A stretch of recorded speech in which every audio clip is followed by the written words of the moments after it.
Is asylum in America in 2025 dead on arrival? Hi, I'm Jim Hacking, immigration lawyer practicing law throughout the United States out of our offices in St. Louis, San Diego, Washington, D.C., and Chicago, Illinois. Give me your huddled masses yearning to be free. That's the words at the base of the Statue of Liberty. That's the beacon of hope that the United States has been for decades. But lo and behold, under President Donald Trump, those words ring hollow. Those days are over. The Trump administration has engaged in a full-scale assault on legal asylum, on refugees, on any downtrodden or hurt individuals who seek protection in the United States, and it's a sad, sad state of affairs. America once offered protection for those fleeing persecution, but sadly, those days are coming to an end. Without any changes to the law, Donald Trump, through executive orders, is stopping refugees, is stopping asylees, is stopping all kinds of protections that are out there for people fleeing persecution and who are afraid to return to their home countries. While the Trump administration claims it's about border control, really what it's about, stopping people from coming to the United States and asserting their legal rights under U.S. law to make a claim for asylum or to come as a refugee. The administration has undertaken a series of measures designed to slow down or stop refugees from coming and to deny protections for those already in the United States. They're streamlining the process of deportation. They're narrowing the protections available to those who fear persecution if they go back home. And we're going to cover all of those in today's video. Federal law requires that if somebody fears persecution, if they have a credible fear that if they go back home they're going to be tortured or killed or jailed, that they can make a claim for asylum in the United States, that they can have that asylum claim heard, and an assessment is supposed to be made as to whether or not that person should be sent back. That's what the federal law says. But with these measures, the Trump administration is making it much, much harder. And the first big change that we need to talk about is third country resettlement. What is that? Well, let's say the Trump administration acknowledges, although they don't, that they can't deport someone who fears persecution to their home country.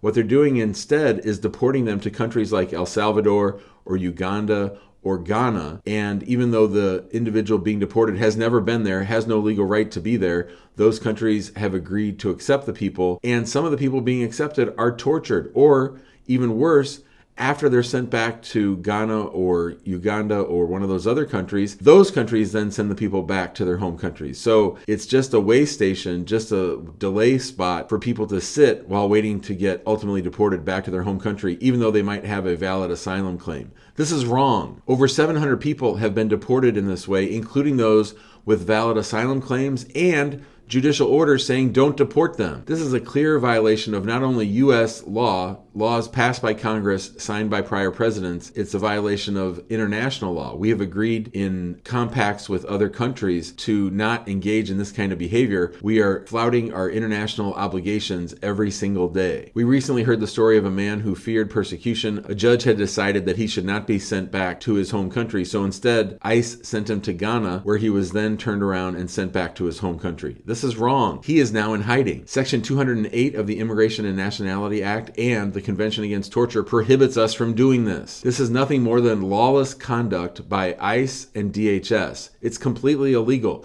And they love to say, well, people aren't following the laws. Well, they're not following the laws. Besides third country resettlement, the Trump administration's next attack on asylum is denying people who reach a port of entry at our southern border to make an asylum claim. Federal law says that if you reach a port of entry and you have a credible fear of going back to your home country, the United States is supposed to allow you in and make you prove your case that you have a reasonable fear of future persecution if you're forced to return home. That's the law. I didn't make it up. These immigrants didn't make it up. Congress passed these laws. A president signed these laws. This is legislation that's on our books and is supposed to be enforced by the president. Since the president took office in January 20th, asylum seekers at our southern border have been simply turned away and not allowed to even make the asylum claim. The Trump administration claims that Section 212F of the INA allows them to do this, but it does not. This is the same rule that they invoked when denying people from predominantly Muslim countries in the first Trump term to get visas to come to the U.S. Section 1158 of the Immigration and Nationality Act says that people who are here and fear persecution, including at our borders, including at ports of entry, get to make an asylum claim. Numerous federal courts have ruled that Section 212F, which is the president's discretion on who he allows into the United States, does not trump our U.S. asylum law. Border crossings are at a historic low, but still they keep invoking this rule. Again, it's patently unfair and against our legal system. Next up, refugee resettlement. The United States, for the past few years, has accepted over 125,000 refugees from around the world. These are people who flee war-torn countries or places of natural disaster. They get displaced. They end up in a third country. They live in a refugee camp for years and years. They go through the United Nations High Commissions on Refugees. It takes 3 or 4 or 5 years to get vetted and approved. Nobody receives more scrutiny than refugees fleeing their home country. The United States has benefited greatly from having refugees come for the last 6 or 7 decades. They have made America great. They have contributed to societies in cities around the country. And now, under Donald Trump,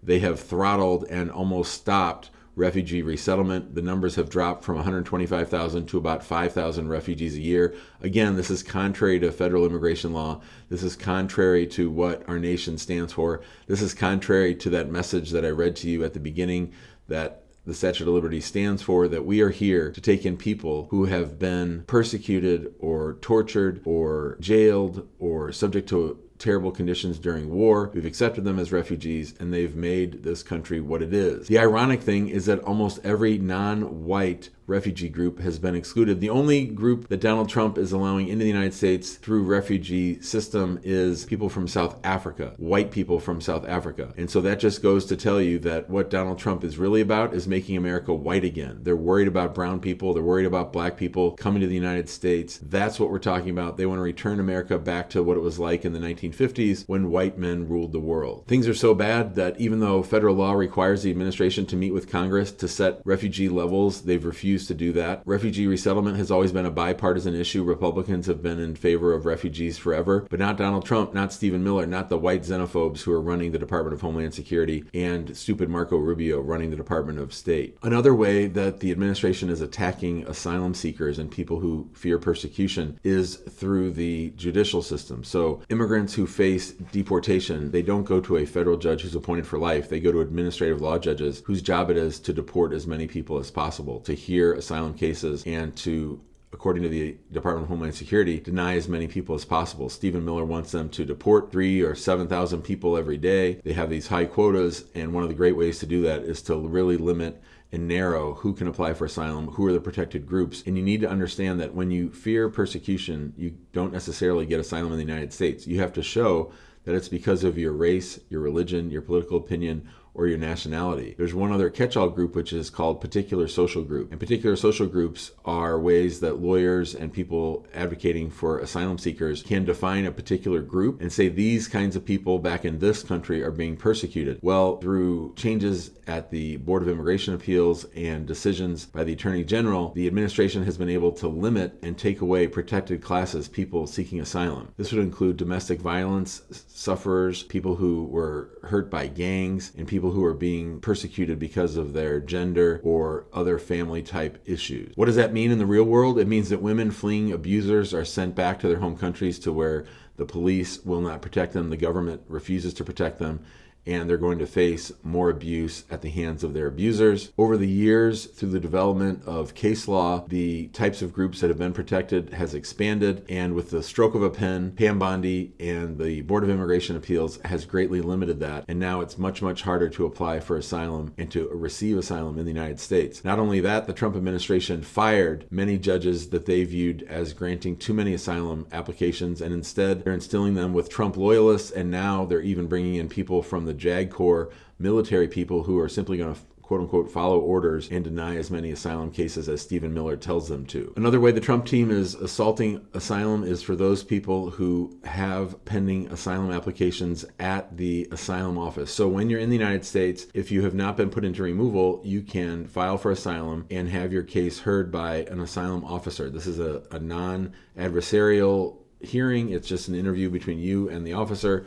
where they're determining whether or not you get asylum in the United States. Well, the Trump administration has figured out that they could just refer those people as quickly as possible to the immigration court, thus speeding up asylum denials and speeding up people getting kicked out of the United States, which is what they're all about. The administration has also apparently instructed DHS to deny applications for simple errors like not checking a box or not signing a form. They are using the rules against immigrants to try to deny asylum as much as possible. Just recently, we heard stories that the Department of Homeland Security has instructed government attorneys to challenge any asylum case by anyone speaking Spanish and to dismiss all asylum cases except those from people from Venezuela and Cuba. It's completely illegal, completely unconstitutional, and completely discriminatory. But again, that's what they want to do, make America white again. And once an asylum seeker ends up in immigration court, the judges are being pressured to do what's called pretermit. In other words, to inquire early as to whether the person has a likely chance of success on the merits of their asylum case, even though there are many, many statutory and regulatory provisions that allow for someone to make their asylum case. The judges are trying to strip people of making that case, denying them the right to counsel, hurrying up their cases, speeding things up so that they can just get these people out of here and hit those numbers that Stephen Miller and Kristi Noem want them to hit. At the end of the day, it's a scary time to be an asylum seeker. The law is stacked against you. Of course, the laws haven't changed at all, but Donald Trump is stacking the regulations and the rules against asylum seekers. It's a hard time to be making an asylum claim. There are people who've been waiting years and years to have their asylum case heard, and then all of a sudden, the Trump administration is trying to deport them as quickly as possible. Everything is upside down when it comes to asylum. Right is wrong, wrong is right.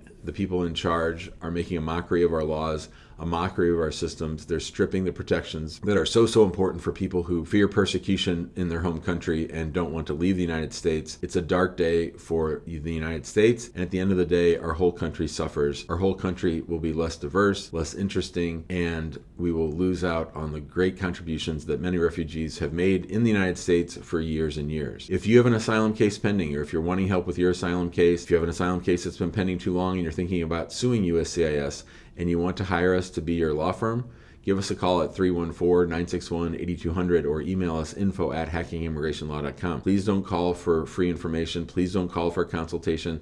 That's not what we're about. We're about finding cases in which we can add value, in which we can help people, and the purpose of calling our firm is to see about hiring us. If you just want free resources, we have a ton of them, including our Immigration Answer Show, which is a show I do 3 or 4 times a week where you can call and ask me a question, and I'll do my best to answer it. I do that for an hour and a half, 3 or 4 times a week. You can look for the Immigration Answer Show for that. We also have our Facebook group. It's called Immigrant Home. There's over 15,000 people in there talking about the immigration process every day. You can post your questions. Sometimes I answer, other times other people answer. It's a great exchange of information. You can follow us on TikTok at Immigration Hacking. You can follow me on LinkedIn. I'd love to connect with you there. And then, of course, on the YouTube channel, you should subscribe and turn on alerts so whenever we make a video like this one, you'll be the first to know. Thanks so much, and we'll see you next time.